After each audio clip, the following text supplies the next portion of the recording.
Hello, my name is Kerri Melkersson and I'm the Executive Director of Occupational Health for Resources, Safety and Health Queensland. Today I'm going to be talking to you about occupational health's connection to RSHQ's strategic vision of zero serious harm and how we support the promotion of improved safety and health outcomes. So I'll be speaking across a variety of topics, including disease detection, activities that have occurred with occupational health over the last 12 months, and finally, I'll talk about our regulatory focus for 2022. But first, I wanted to draw your attention to occupational health's reason for being. So we align strongly, as I said, with RSHQ's vision of zero serious harm and promoting those improved safety and health outcomes. So we see our purpose is to ensure that disease and other health risks and harms are detected early so that those who are diagnosed can get the help that they need, and most importantly, to inform whether or not other protections are working. We report on a monthly basis the numbers of diseases that are reported to us from industry across mineral mines and quarries and the coal industry. And as at the 28th of February 2022 and since 1984, there have been 256 cases of mine dust lung disease reported to RSHQ. And that's across a variety of diseases, including coal workers' pneumoconiosis, silicosis, chronic obstructive pulmonary disease, and all the way to chronic lung cancers. You can see from the graph on the right-hand side that industry is probably going to be reporting similar numbers of diseases this financial year, considering that we're 8 months through the year. But what I'm expecting in the next couple of years is that those disease numbers are going to increase. And that's for a variety of reasons that I'll explain further. So the graph that you're now seeing on your screen outlines the diseases that have been reported across the sector of experience for the individual workers. For example, the blue line tells you the diseases that have been reported for individuals that have only had coal experience. And you can see on the timeline above that we implemented reform to the Coal Mine Workers Health Scheme from about 2016 through to about 2020. And so you can see the number of cases from the coal sector have gone up over that time. The orange line outlines the number of diseases reported in the mineral mines and quarries space. Now, we introduced reform, namely mandatory respiratory health surveillance, on the 1st of September 2020, and there is a transitional period that is ending shortly on the 1st of September 2022, in which all workers in the mineral mines and quarry space needed to have undergone respiratory health surveillance. So you can see in the orange line that in mineral mines and quarries, the disease numbers are starting to go up. The grey line represents individuals who have significant experience in both coal and mineral mines and quarries. So, as stated before, I'm expecting the numbers of disease to increase across the mineral mines and quarries space because that is respiratory health surveillance doing its job. It is detecting disease. It's important to remember that these are long latency diseases. They take somewhere between 10 and 20 years to develop. And so what we are experiencing now is disease reporting, typically from historic exposure. So we will continue to see those numbers climb and we welcome it, but eventually they will plateau and the disease numbers will drop. The scheme has been designed to detect disease and to detect disease early. Another reason that I am expecting numbers to climb over the next couple of years is that we're actively promoting our former worker health assessment program. So what that is that anybody from mineral mines and quarries and coal who has formally retired or removed themselves permanently from industry and have had 3 years in industry, of which 6 months is Queensland, is entitled to free respiratory health assessments for life. And that is organised by RSHQ and funded by RSHQ. It's simply a case of contacting the number that you can see on your screen now for the Mine Dust Health Support Service. And that is a collaboration between Resources, Safety and Health Queensland, the Office of Industrial Relations and WorkCover Queensland. And the purpose of the Mine Dust Health Support Service is to connect former workers to that free respiratory health surveillance, for those diagnosed to connect them to compensation, and also to provide community and psychological support to workers and their families. Now, the reason that I'm expecting to see disease numbers come up from this program is that we're getting about a 16% hit rate of former workers who go through the program are ending up with a diagnosed disease. So to put that into perspective, in the coal industry, over 110,000 current coal mine workers have gone through and been screened since the reforms in 2016. And we're getting a hit rate of approximately 0.04% of current coal mine workers from those x-rays. So significantly higher numbers coming from the former worker space. So I certainly encourage you to reach out to former colleagues, family and friends who have worked in the resources industries in coal and MMQ to come forward and avail themselves of this free service. So when I talked before about how occupational health supports the promotion of improved safety and health outcomes, a prime example of that is a prime mover, and that is the release of our mobile health unit on the 1st of February of this year. So the Mobile Health Unit is a collaboration between Resources Safety and Health Queensland and Heart of Australia. It's a 26-metre B-double medical clinic on wheels that is capable of providing the full suite of respiratory health surveillance under the schemes for mineral mines and quarries and coal. It contains an X-ray, spirometry, lung function tests to a laboratory standard, VO2 max tests for mines rescue personnel, and it also has the world's first solar-powered, battery-operated, high-resolution CT scanner. So you can see a particularly pleased Dr. Rolf Gomes here on your screen, who is our partner at Heart of Australia, who helped us build this mobile clinic. So industry can be particularly proud that there is now availability for regional and remote Queenslanders in the resources industry to avail themselves of this quality medical equipment right at their doorstep. The other benefit for industry and their communities is that this high-resolution CT scanner will also be available to mining communities and their families.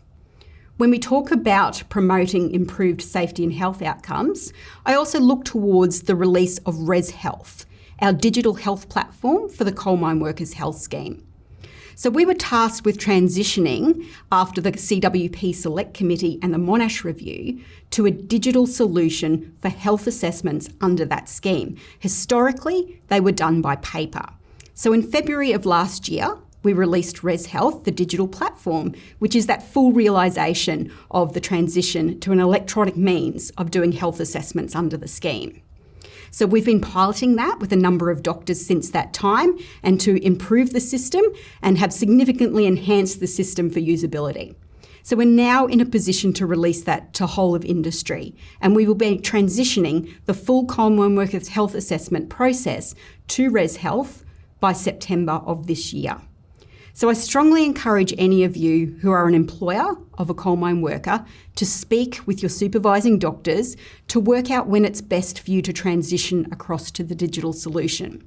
We have a wealth of information on our website. If you Google ResHealth, you will come across frequently asked questions and videos that will show you how to register and engage with the solution. And we certainly ask you to contact us as well if we can support you in any way. Another very important project for occupational health is our Resources Occupational Health Risk Project. It's a prioritisation project for us to be able to look at known and emerging health harms across the broader resources industry. If the CWP re-emergence in 2015 taught us anything, it meant that we could not sit on our laurels, that we needed to have an understanding and measure emerging and existing health harms. We needed to have chronic unease. So we commenced this project in order to be able to clarify our understanding of the harms that are across the broader resources sector. So it's coming in 3 phases.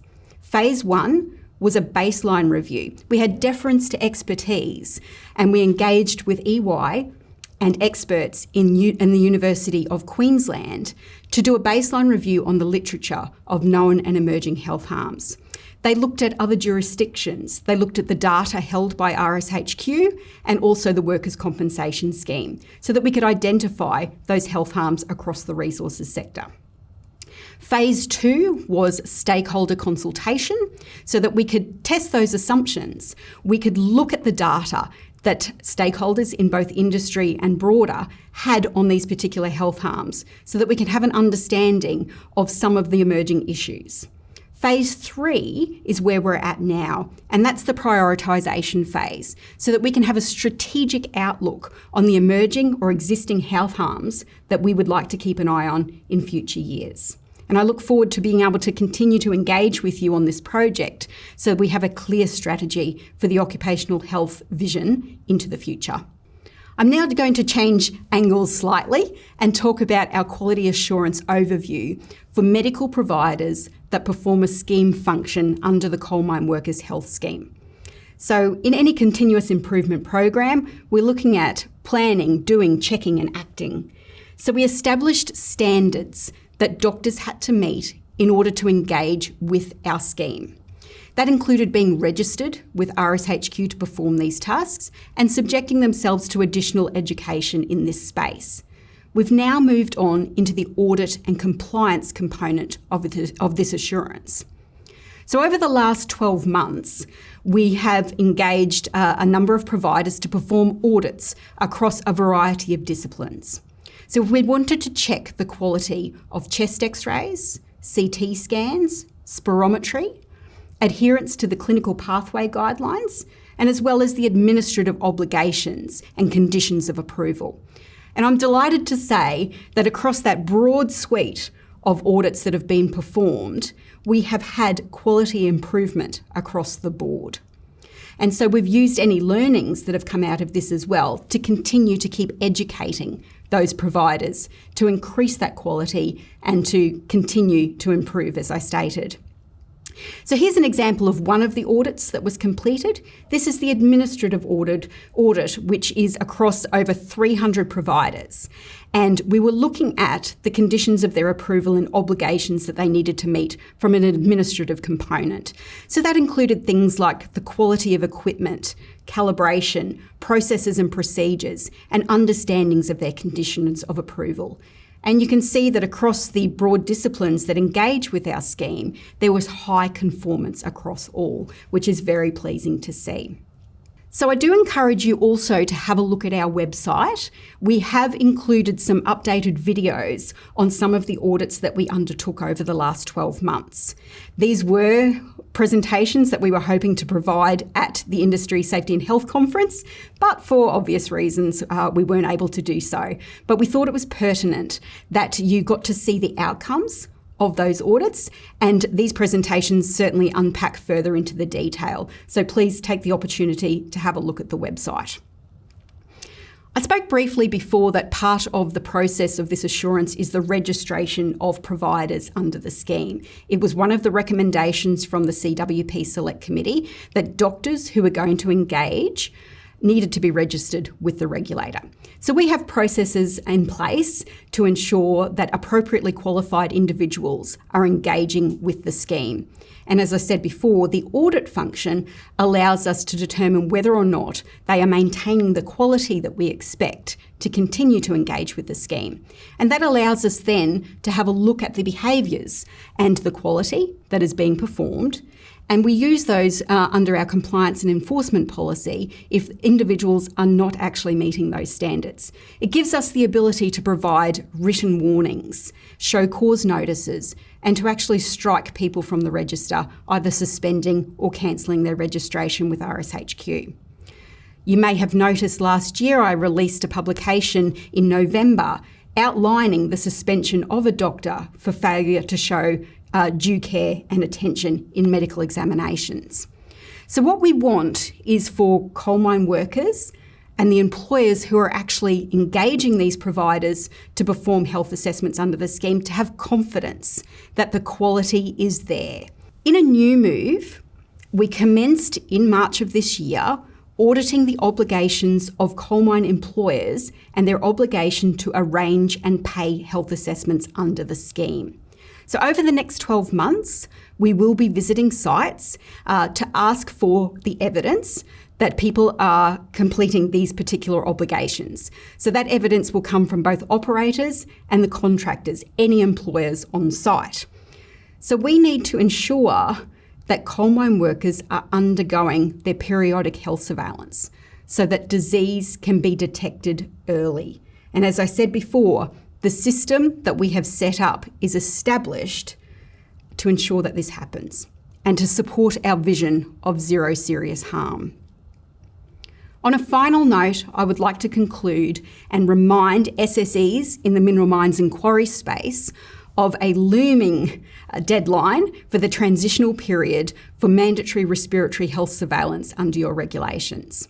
So as I said before, we introduced mandatory respiratory health surveillance on the 1st of September 2020 with a 2-year transitional period to the 1st of September 2022 to get your administrative processes in place to have screened your workers. All the information about what your rights and responsibilities and the quality of these medicals is contained within QGL04, and you can see that on your screen now. I also encourage you to have a look at the Miners Health Matters website, which goes into further detail about these obligations, and it talks about prevention, detection and support for mine dust lung diseases. There are a variety of booklets that can be downloaded or ordered for free, and a suite of videos to explain these different requirements.